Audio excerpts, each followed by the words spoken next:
engaging young people in global mission through advocacy. And the purpose of this panel is to acknowledge that I think for most young people, millennials and young people, understand the importance of social justice, of making the world better than the way you found it, of wanting to contribute in a meaningful way to a larger community. But they may not understand how missions and advocacy can help people to develop a deeper commitment to global advocacy and personal growth. And so this panel is looking at how can we engage a new generation in international development and global mission. And Amanda will be moderating this panel and introducing the panelists. All right, thank you, Laura. So I'm actually going to let the panelists introduce themselves. We'll start with Richard, maybe. Richard was actually, just a little note from me, he was my professor all through university. I graduated with the Global Development Studies major at the University of Virginia, and Richard runs the program in addition to doing many different very interesting things. So Richard, if you want to add anything to that, just introduce yourself a little bit. Yeah, it's great to be with you, Amanda, and with your friends. Amanda's right. I ran the Global Development Studies program at UVA. I'm an anthropologist. I'm actually not a development anthropologist, but the students wanted this program, and so we developed it together. It started in 2009. Great. And moving on to Sam. So I'm the monitoring and evaluations project lead for Helping Children Worldwide. I visited Sierra Leone on my first mission trip ever. I come from a Catholic background, and my church doesn't do a whole lot of mission work. So participated in my first mission trip through Flores and HCW in the winter of 2015-16, and that was for 10 days, 2 weeks. And then I just got back, I think 2 weeks ago, from Sierra Leone for 3 months, where I'll be going again for another 3 months, and then maybe another project down the line. Hi, my name's Connie Wetstein. I'm from Richmond, Virginia area, and I am an IT director at VCU. Also got involved with HCW probably 8 years ago when I was the mission liaison at Woodlake United Methodist Church. I'm a longtime child sponsor in Sierra Leone, and also in China. I have 2 daughters who were born in China, and so we've had a strong connection that way for years. I also had the privilege of, as that mission liaison, hosting Nabs on his first trip to the U.S., and we kind of took him as our own and have maintained that relationship. So we're thrilled that he's here now in the U.S. with us, and so I look forward to working in a role with Raina, who was a recent intern with HCW, as she begins an organization on our campus. And I'm Sarah Heyer. I interned with HCW this summer working on the golf tournament and social media. And I just started my first year teaching elementary school in 2nd grade. So I have a little bit of that perspective of working with young people, as well as being a young adult myself. So I'm hoping for this panel, as it's a bit more intimate than our other panels, to be more of a conversation rather than answers one down the line. So if you all think of any questions, if there's anything that's relevant or pertinent to your individual organizations, just raise your hand. This will be a nice little way to finish off the weekend here. But I'll go ahead and get started, and Richard, feel free to jump in at any point. So just sort of the first big picture question. Why is it important for this generation to care about international development? How do you respond when peers argue that there are needs that need addressing in our own country? Like, why go abroad? Anyone? Something I was thinking about in regards to this question, and I think it's a very important question because a lot of people ask it, but I think the way not the question is framed, but that idea is framed, is that we only give and the receivers, our partners, only take. And we've talked about that a lot, about like mutual design this weekend, the way things are framed. And there's this assumption built in that if we are helping other countries, we're not receiving anything in return, which is just such a flawed idea inherently. And to me, it seems clear that as the Western world, the US in particular, or not in particular in this instance, goes into areas and tries to help in any way, that we are learning from that process, we're growing from it, and we're bringing ideas back home that we can use. So it's not that we're ignoring the US and focusing on other ideas, but we're building a partnership that makes both of us stronger through this process. And I think that's the way the idea needs to be framed, not that we're just giving and they're taking. I agree, and I also would add that I think, especially when talking about a younger generation, the idea of privilege is a really important thing to address and to talk about. And we each bring our own individual privileges to the table, to the situation.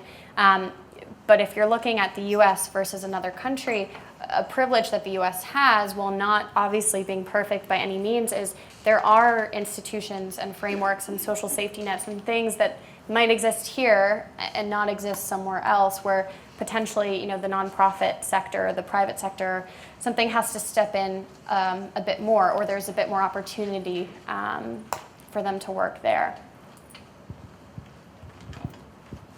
I think another thing is it's important to recognize that the world is a lot smaller place than it used to be. We have access to a lot of different countries that we didn't have through technology and through being able to travel faster and more easily than we were able to.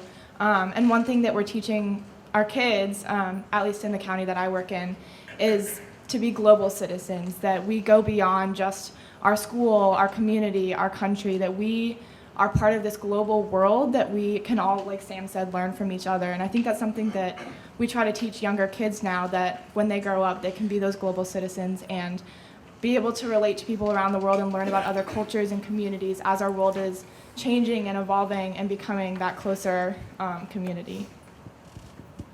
And I would also add that we are very global in looking across our campus, where we've got 101 countries represented on our campus. It's a very, very diverse group. I would also say that as my daughters, I have a 22-year-old and a 17-year-old, they have a very diverse group of friends, and a lot of times in our home, Mark and I were the only white people in our home. We had friends from Puerto Rico, we had Colombia, we had Korea, we had, their group of friends is very global, and they have families, and they have relatives that are global. And so I think that this generation is definitely very much more aware of needs globally versus just here in this country. But let's say, the DC area is a very global area. How do we, take this conversation and apply it to maybe the Midwest or the South, somewhere a bit more rural? Richard, what do you think about how do we talk to people and convey the ways that we care and why we think it's important in a way that is not necessarily overstepping a boundary, but in a way that allows you to effectively communicate and maybe get someone else to engage similarly? Oh, it's muted. Can't hear me, right? No, we can hear you now. Sorry. Oh, you can hear me. Okay, so I actually wanted to play devil's advocate on the earlier answers. As Amanda knows, one of the things I've done with the Global Development Studies students is to ask them to think about working locally instead of globally. One of the things that strikes me is that the United States has terrible problems right now, which I won't even bother to list, but this is not a happy place. And this is a place where a lot of people are struggling and suffering. And there's a kind of irony. Why should we be going abroad to help and teach? Our own world is such a mess. So it's not clear to me that the proclamation that one wants to be global is a good enough answer to the reason, to the question, why shouldn't we be working locally? So then, taking a phrase, for example, like think globally, act locally, is how do you encourage other people who just might not have ever thought about, social justice or disparity or anything like that before? How do you talk to someone like that? How do I talk to them? I mean, that can be a real a process. But again, to play devil's advocate, I wonder to what degree does, certainly with UVA students, the desire to go abroad and be global and help elsewhere is really an evasion of political responsibility at home. So I often tell people, why are you going halfway around the world to do such and such when we've got endemic hunger and poverty in Charlottesville, Virginia? And do you think that's a both and situation or an either or? Look, this is something that you folks might know a lot more about than I do, but I think going abroad allows people to not be responsible at home. I think it's a cop-out, actually. Or it can be. Not for everybody, but it can be.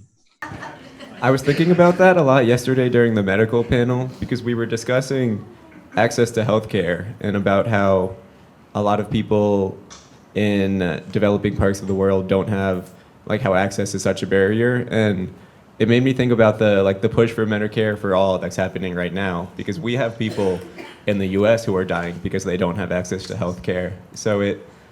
I understand the idea that it's like you're skirting your responsibility if you're going somewhere else, but to me it doesn't seem like one or the other. I don't know why we can't push our legislators, do everything we can at a local, state, federal level to achieve better healthcare here while also pushing for that on a global scale. Like that those ideas don't seem mutually exclusive to me. Yeah. And I do think a lot of the things that we've spoken about throughout the course of the weekend in how we talk with donors, for example, versus partner organizations on the ground, all the different people and moving pieces that are involved with potentially different desired outcomes and different parameters that they're bringing to the situation. How do you assuage everyone, and how do we move forward all together? I think a lot of that applies on a local level too, domestically. Everyone, I firmly believe personally, we don't have the capacity to care about everything and everyone in the world. Like, as human beings, as individuals, that's just not possible. But I do think it is our responsibility to care about something. We don't get, a get out of jail free card on that. So is there a way, when we're talking about this sort of both and with global and local, is there a way to say, I respect the fact that this is the hill that you're dying on, but how can I help in my, the rest of the capacity that I have? How do we bridge that gap?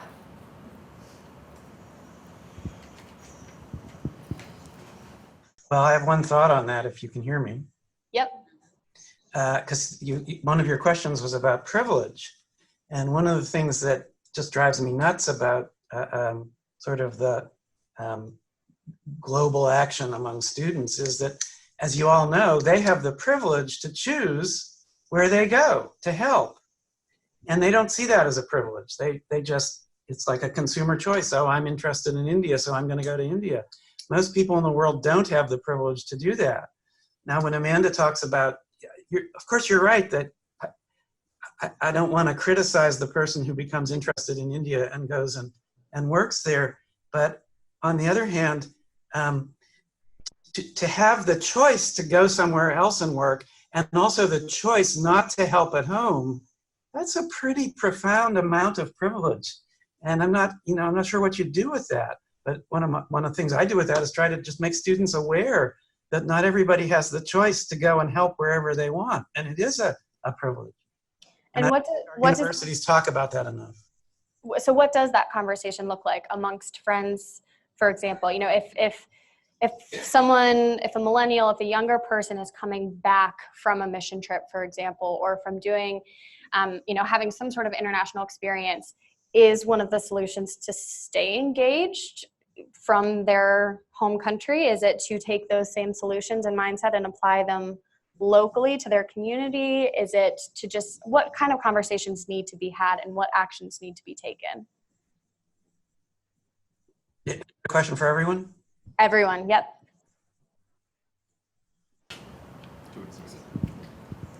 I do feel that they need to come back and maintain a connection. I mean, I see students that I know and adults that I know that have worked internationally and locally on missions they continue to maintain connections with people in those countries they've served. I think that them serving internationally doesn't mean they don't serve locally as well. I think people who have that heart are serving in both places. I don't think it's an either or, and I think that the connection that they do make internationally broadens their perspective on.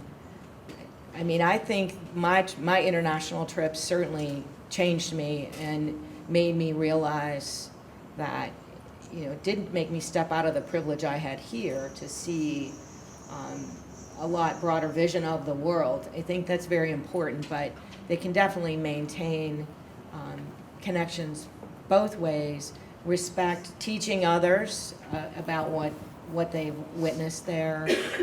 So it can work definitely. I don't think we say we focus everything globally, but we mix them together. Mm-hmm.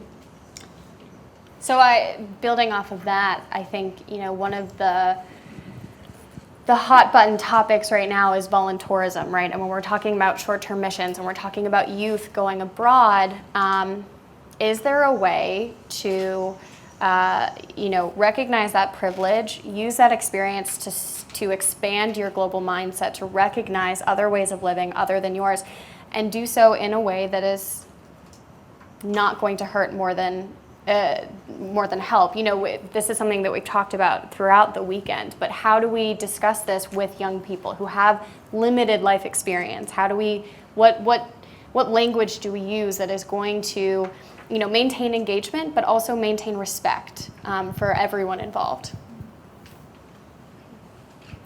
So I think something that I recognized when I went abroad to Sierra Leone too is the idea of knowing your why. Why are you going over there? And really taking that time to look introspectively and knowing, why am I doing this? Am I doing this to just go see another culture? Am I doing this to save someone that doesn't need saving? Knowing your why and why you're doing what you're doing. And then when you come back, why are you telling people about what you're doing? Is it just to talk about a different place, or is it to really educate people?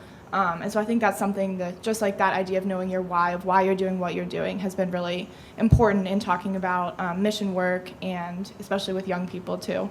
And would everyone involved be appreciating the way you're speaking about them once you come back home? I think that's something that every young person, unfortunately, in a world of social media and bullying is such a large part of the conversation nowadays. I think that's something that you can use actually to connect with younger people. How would you like if the roles were reversed? Would you like people to be speaking about you in this way? If you don't get a say in this, what the language that we use holds a lot of weight, and this is a very important thing to consider.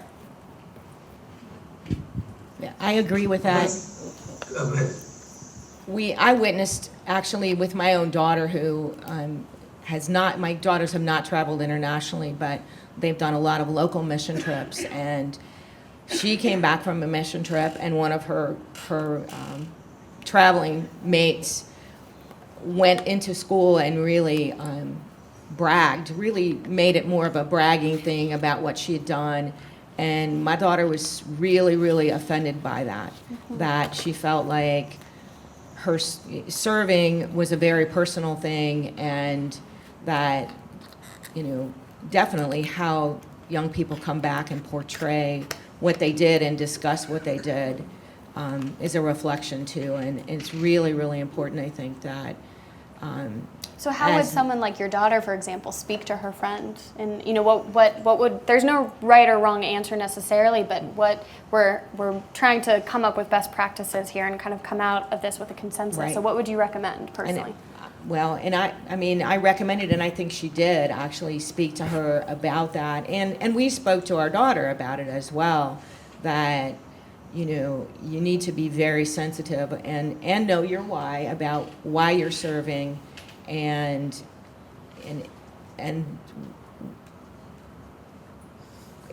come back, and I think as leaders of the youth, and I have accompanied youth on trips, that it's important as leaders that you discuss, just discuss these reasons with them. And this isn't so you can come back and have your name up on the board in front of the congregation on Sunday to say, look what I did. It's, how are we serving? How are we? Let me ask you a question about, several of you have talked about being able to ask the question why I'm doing what I'm doing. And Amanda started this segment by talking about programs that take students elsewhere. The responsibility for this is on the program designers, not on the youth. And I wonder, how many programs do you know of can people actually ask the question, why am I going on this program? And how many times are they allowed to come up with a negative answer, which is to say, this is not a very good program and I shouldn't go on it. Or, I have no idea why I'm going on this program and therefore I shouldn't go. Because to the degree that these programs are about recruiting kids to go and do things, they don't want to turn people away. So they're not going to ask them hard questions about, knowing your whys. So that's an empirical question. How many programs actually allow kids to figure out that this is not a good program, or that they shouldn't go on this program? Yeah, yesterday when we were talking about SOE, Which is, Richard, Standards of Excellence, accredits churches and other organizations they have a certain number of kind of bullet points, things to consider when designing a program like this. So one of the things that the why and that question, Richard, makes me think of is also when they were talking about the accurate promotion that you're doing with a trip. I think the core question of any mission trip is, what are we doing? What are we trying to accomplish? What is our goal? What are we moving towards? Because if the goal of a trip is to, in some capacity, do some action that lowers infant mortality rate, maternal mortality rate, something like that, then the focus of that trip and what you're doing has to, the end goal has to be that. It's not, we're trying to make, for example, Bo, we're not trying to make Bo the next Rest in Town Center. We're trying to reduce infant mortality. So it always, and that, it makes me think of respect too, because I think a lot of times, when I've been in Bo, I see all these things that can be abhorrent to me sometimes, that the poor sanitation and things like that people have to live with. But what I always come back to is, if our goal is to reduce infant mortality, then if we can get to that point, then that's fantastic. And we don't then have to think about, okay, how can we, I think my ideal city that I have in my mind is twisted because of the privilege I have, the worldview I have. So when I travel to a different part of the world, I always have to think about, what is the target of the mission trip? What is our plan, and how can we carry that out? Mm-hmm. Yeah, I think going back to yesterday's panel, I think it was either Lee or Nyamo said, there's our way and there's their way, and that doesn't make either of them wrong. It just makes them different, definitely. Richard, you started to say something before, I think. There's a lot going on, so I'm not sure what you're referring to. All right, let's move. Let's go back to the question of voluntourism. General thoughts on sort of, I'll give my 2 cents. I think that phrase and sort of this like millennial term of cancel culture, cancellation culture. Just volunteerism has been canceled because there are so many examples that we've seen where it's hurting more than helping. Is when we're talking about either or, both and, is this a both and? Can youth come away from an experience like that saying, yes, I've benefited as well, but I also know that I did no harm first? Is this something, going back to that program design idea, is there a future for, I think a lot of kids are scared off of this type of conversation and this type of experience because of all of the discussion and the controversy around volunteerism as a term. So what are our thoughts on that? I don't know if this is answering your question, but one thing that I thought of is just like the lens of why we're going again is, are we looking at it through a deficit lens or through an asset lens? And that's something we focus on in my school with like our kids too, but are we going into a country with deficits already in mind, or are we looking at their assets and partnering them to see their assets and how we can each bring our unique skills and knowledge and work together, instead of having one group come in to do all of the work for a country that has their own assets and their own skills and their own knowledge that they can bring to the table, and how can we work together rather than one group coming in and being that like overpowering culture. So that goes also to educating yourself about the place that you're going and what are things that they have that they can bring to the table, and learning about the people and the culture, and using their assets rather than focusing on the deficits and everything you need to go in and fix, I guess. I don't know if that answers your question. Well, but the way you phrase that, it's completely sort of US-centric. It's you who gets to decide what's an asset, and you who gets to decide what's a deficit. You're measuring them. They're your target population, and you're measuring them in terms of your own values. I don't see that as being particularly sort of reciprocal. Maybe as you talk about things, once you get there, your notion of things changes. But the language, it's like a businessman surveying a market. So Richard, what kind of language is important to emphasize? Well, I think it's all volunteerism, frankly. I'm sorry to be so negative. People. We can always count on Richard for a devil's Sorry? advocate. Right. I said we can always count on you to play devil's advocate very thoroughly. Thank you. Yeah, well, No, but I think that perspective is important, and that word does have this really negative connotation, but that is what we're talking about, and I guess the core here is there a way to take that negative connotation out of the general conversation? Is there a way to transform this idea into something that is more knowledgeable, more reciprocal, and more beneficial all around to everyone involved?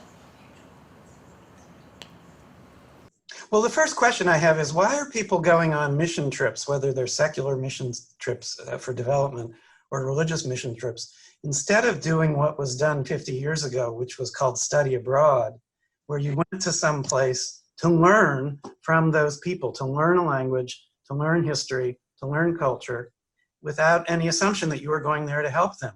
Why has the helping model, where you get to go in without learning anything, why has that replaced the older model? Any thoughts from the audience? I hear some. Yeah. I would think that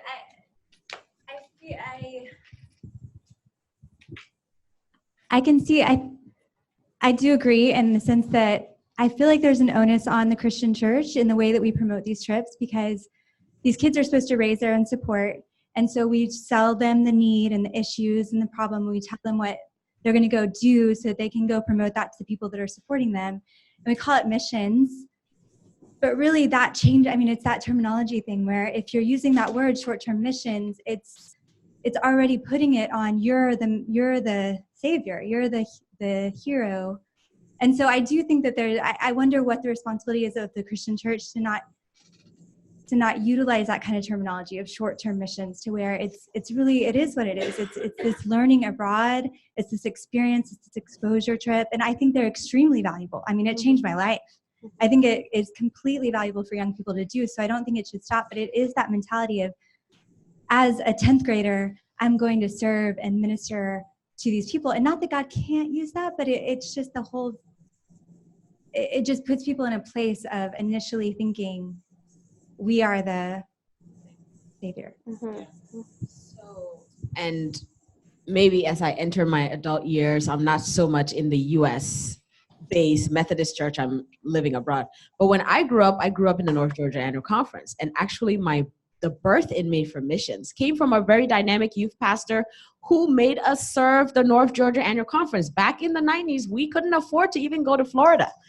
He put gas in the car from his own pocket. He drove us to churches that were having older congregations who couldn't even do the plumbing work or the paint job. And I remember sleeping in the basement of churches across North Georgia Annual Conference as a youth group. And we would paint basements. We would do, and so I did learn something. I learned a lot. So now when I get my apartment or my own place, I'm like, I'm not intimidated by a paint job. I did this as a teenager. So that was ministry for us when we were teenagers and coming up before we went away to college. And that actually birthed in me and emboldened me to think, okay, maybe I can go to Florida. And then slowly, maybe I can cross the ocean. And then slowly, maybe I can get internationally. So if it's being reversed now, where youth are being told that you go abroad first before you start in your own backyard, I can see where there's this unhealthy tension that will come out of that. But I actually think I'm stunned actually if someone can go anywhere without learning something, because I was also a Peace Corps volunteer. And one of the most impactful thing, and so Richard, actually one of the first things that happened when we landed in that West African country, within the first 48 hours, there were a few people, and then by 3 weeks, there were a few people they had to put on a plane and send them back because their whys did not line up at all. So it does happen where you do get somewhere and your why and what you thought was going to happen doesn't line up. So majority of us made it through the 2 years, but as we were leaving during our close of service, our director said two things that I never forgot. She said, there's a reason why we do not refer to you all at the end of your service as former Peace Corps volunteers. You are returned Peace Corps volunteers because your service continues. You may be going back to the US to serve. You may be going back to other foreign countries to serve. It does not make you inferior or superior to any one of your other colleagues. You're all released and emboldened now to serve. And she said the reason why you will be even more fervent servers is now you take the richness of multiple cultures. You've learned the American way, which you grew up in or was born in, but now you've lived in an African culture. You've learned to respect and value an African culture, and you will be able to speak to that and live that out in a way that you would never have been able to do that. And so that's why now when I come to DC and we can run into an African immigrant, and when you say one language, you can connect with him on so much level, or a family here, that there are Peace Corps volunteers that serve with me that are doing fantastic work around here because that culture also emboldened them in a way that they would never have been able to cross the street to an African immigrant and even talk or engage with that family. But now they have that richness and that culture from that experience that said, listen, if I could do this before, it has even strengthened me to be able to serve more locally. But there are international contexts even within the local aspect of what we're doing. So I really pray that as the church, or even as the secular side of it, whether you're looking at the Peace Corps side of it or the church, that we don't forget that. We still have the immigrants within our midst. We still have our own Americans that are here that are needing these cares and services. And the young people really do play a role because you have the energy, you have the depth of strength and imagination. One of the things about being young is that you feel invincible in a lot of ways. And the challenge I see in the church with youth and getting them involved in mission, and I say the same thing to our African population as well now where I'm based, is that do not actually sideline the youth. Because the mistake is that mission does require money. And so what we see on those other side of the world, we will see mission trips come with a lot of American youth come and land in Liberia or in Sierra Leone, but then the Sierra Leonean youth are actually not feeling like they're really a part of it. They're not brought into it. So they keep seeing the outsider coming in, and that touches on some of what Richard is saying and some of what I've heard. But the idea also that we need to ensure that even in Sierra Leone, that the youth of Sierra Leone feel the same call to serve Sierra Leone. So it's the same thing, that the youth of America also feel the same call, that as you go and serve, you're not coming and ending. And someone said it multiple times on these panels, that you may go serve for 2 weeks, but what are you doing with the other 50 weeks? You're actually based here for the other 50 weeks. So if you're calling to go to Sierra Leone for 2 weeks isn't tied tangibly to something here for the other 50 weeks, then yes, you probably are doing the tourism mission trip or whatever they call it. Thanks, Yeah, Yana. volunteers. Yeah, and I think it's oh, we have another question. I just had a thought to build on that, is I think we forget the role of discipleship in this conversation. I don't know about you, but I am not predisposed naturally to caring about other people. I far prefer to take care of my own needs. I really enjoy being comfortable. I like to, so I needed to be taught how that, my parents helped massively with that, as did my brother and sister. So I think we forget the role of discipleship. And I think what keeps coming to mind is the men that Jesus traveled with, for all intents and purposes, were a bunch of yahoos. I mean, they're like out healing the sick, and they're like, nope, not the kid. He's like, guys, let the kid come. This is the kingdom of God, right? He was constantly teaching them. They're off doing something else, and it's like he overhears, and they're fighting about who gets to sit at his right hand. So I think we forget that our King, who called us into this, has always made space for people like myself, bumbling idiots, to be getting it wrong along the way. So I think for me, when I think back, and I've faced a lot of pushback. I have gone to Sri Lanka several times. Most of my teams have not just been young people, they've been young people who are not yet Christians. And I've gotten a lot of pushback, like, how can you take people that aren't Christians on mission trips? And for me, the core conviction in that is that Jesus gave people a place to belong before they believed. He gave them the opportunity to learn, and I have loved watching what the Lord has done in my girls' lives through that. I have one of them now that's a full-time missionary now, back in a local context, working with at-risk youth in Spokane, Washington. So we don't always know, and I think that's the danger and the tension that we have to live in this conversation, is we have to be willing to ask tough questions with a long view in mind. So yes, why is a person going on the trip? What are the immediate consequences? And we don't know what the Lord is going to do with this over the next 10, 15 years. And I, for one, use my own life as an example of that, because for Pete's sake, I would still like the Lord to be teaching me things for another 10, 15, 20, however many years he leaves me on the planet, but I have a lot to learn. So I think in the church specifically, we have to engage. I really appreciated what you said on the last panel. We have to take our congregants, and I would go a step further, our youth, we have to give them the benefit of the doubt to treat them seriously. And I actually don't think that any of us have the luxury to only live locally. The clothes that you are wearing today were likely not made here in the States.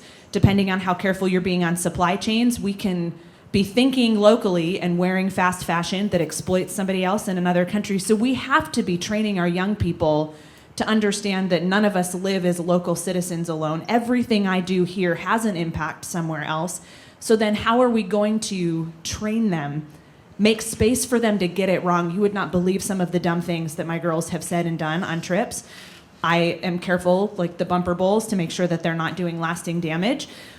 But they're yahoos just like me. And so I think in the church, we have to make space for discipleship, and that's more costly to us. It's much easier to cancel it. And I do, does that make sense? So making space for that definitely. discipleship. But I think the really important aspect here that we've touched on all weekend is, it's not necessarily us who gets to decide what is making lasting, creating lasting damage. That's not our place to say. That, we do need to create space to fail forward and learn from our mistakes and everything, but not at the expense of people that we're partnering with, right? And so that's where I think, like you said, that tension lies, and that's not, I don't believe that's up to us to decide where that, where the line is, where this is damaging, and this is furthering a really harmful narrative. For example, a lot of us are coming from a place of privilege. A lot of us are not people of color. A lot of us are, the list goes on and on. And I think having those conversations with young people of listen first and foremost. Always listen. Wait a few beats before you speak. That would be sort of my number one takeaway. If we could kind of go through the line and if if there's one big takeaway that you're talking with youth, engaging, whether on a local or an international level, you know, if we're talking about listening first, that could be applied, you know, at the homeless shelter next door. That could be applied in Sierra Leone. It could be applied all over the world. What's something that you guys think? Yeah, go ahead. Sorry, I didn't see your microphone. No worries. Yeah, so I'm going to go back to the whole like voluntourism thing. So I'm 31. I'm kind of an older millennial, I guess, if you lump me in that.